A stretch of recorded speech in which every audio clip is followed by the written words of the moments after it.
Hitman is back on the Switch with the sequel to Blood Money, though this divisive game doesn't come to the Switch without some hiccups in performance. Let's dive right into my review of Hitman Absolution for the Nintendo Switch and backwards compatible with Nintendo Switch 2.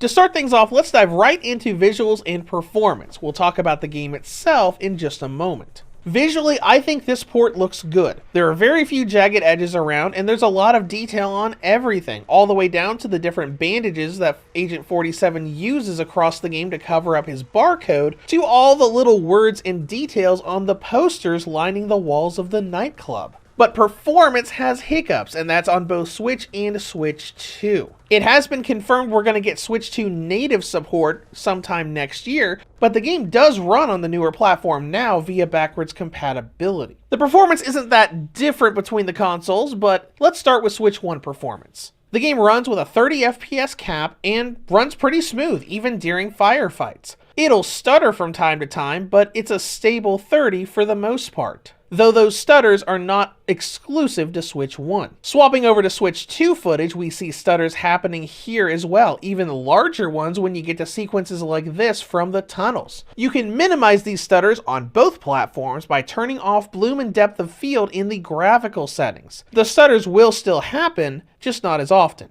The main difference is transitions from level to level, where the Switch 1 will lag and freeze those cinematics often, having you waiting several seconds to get through them. The game also crashed on me a few times as I played. They never happened in the same place or in the same mission, but they were always in the middle of gameplay, with me just walking around an arena. Not during combat, but just simple walking. The most recent of which was in the middle of the Death Factory mission. And with battery life, the original and light models get a battery range of about 2.5 to 3 hours. The V2 and OLED models get 5 to 6.5 hours, and the Switch 2 gets around 2 hours and 35 minutes. Now that we know how it runs, let's talk about the game of Hitman Absolution. The story picks up as Diane, Agent 47's informant in the agency, goes rogue. After he is tasked with eliminating her, he goes rogue himself, trying to protect a young girl. The story is about him finding information about her and fighting off different groups that want to kidnap her for profit. As a story, I'd say it's pretty okay. It's a neat little let's make 47 go rogue for a bit of a break from the agency, but it's nothing crazy, especially since it's all self-contained. This game's characters never really come back later on in the series outside of Agent 47 himself.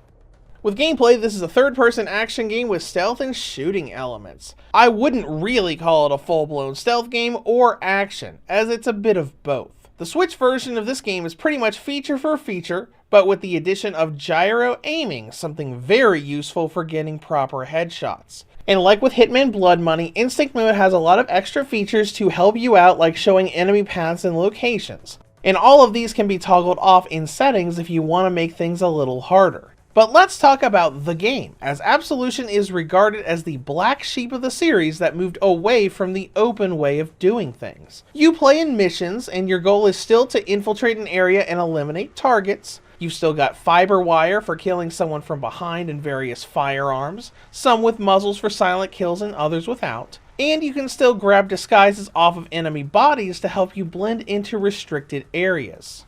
The difference is that levels are more linear now. You don't have nearly as many alternate ways to get to where you need to go, and it's far less elaborate about how you go about eliminating targets. There are still some silly and funny options, like rigging fireworks in a fuel pump to cause an explosive accident. But you're not going to find anything crazy like poisoning a hot dog to distract a puppy, or swapping out an opera prop handgun with a real one. Some missions do give you options, while others give you the feeling of there's really only one way you're supposed to do this. It also has checkpoints to have you not lose too much progress. But do note that checkpoints are temporary for that gaming session. It is not saving your progress permanently. If you close and reopen the game while in the middle of a mission, checkpoints will not matter. You'll start the whole mission again from the beginning. A lot of this ties into the game being more focused on action and shooting than stealth. We have good cover and shooting mechanics now, enhanced further by the Switch's gyro motion controls. The game also has some really crazy aiming options, including an auto aim that, if the reticle is in the right area, will snap straight to an enemy's head for a clean and quick headshot. It's clearly built to be a stealth-based shooting game, as even when you decide to go down the shooting route, enemies will come in waves and not just who is patrolling around at the time. You can still stealth through any area of the game, but it definitely feels like it was designed for you to be shooting at enemies more often than not. The main downside of the game is the disguise mechanic, a staple of the series. Absolution makes it more difficult to blend in by basically making you have no way of truly blending in with the enemy. In previous games, every area had a costume that could walk through it like you belonged there. Absolution has that too, but even when you have the right costume on, enemies will still be suspicious of you. It just won't be as quick of a turn from suspicious to following you and shooting.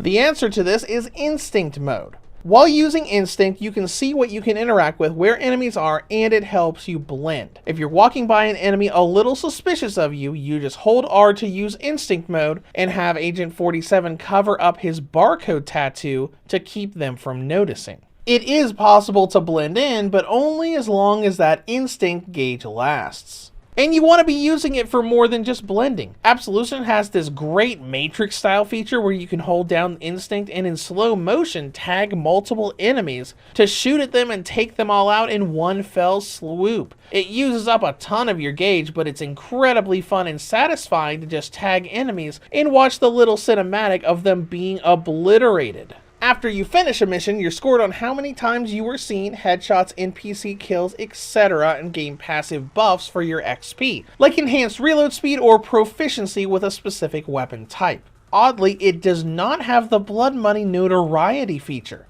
that had NPCs recognizing you more easily if you didn't stay hidden, likely because of the bigger focus on the shooting this time. Now, with all of this in mind, you can see why some Hitman fans don't like this game. Hitman is all about stealth. You sneak in, eliminate your target, and leave without anyone knowing you're there. You can still do it here, but it's much more difficult. The game pushing you towards gunning down enemies at times instead of just sneaking. Granted, I do think this game is fun. The shooting is great once you get the hang of those snappy headshots, and I enjoyed most of the missions. My only issues coming from running out of Instinct to blend and the longer waves of enemies. There's a good amount of content and length here as well. Across the 20 missions, it took me well over 15 hours to get to the end. Some of that with me retrying several times during the end of the road mission, trying my best to stealth through it and not fight anyone. It is a little bit of a downer that, with most missions only really having one way to do your elimination, it doesn't give the game as much replay value to experiment. In conclusion, Hitman Absolution has come to the Switch offering more stealth action on the go, albeit a bit more linear. Now, the downside, the performance hiccups from time to time, and I got a few crashes as I trekked through it.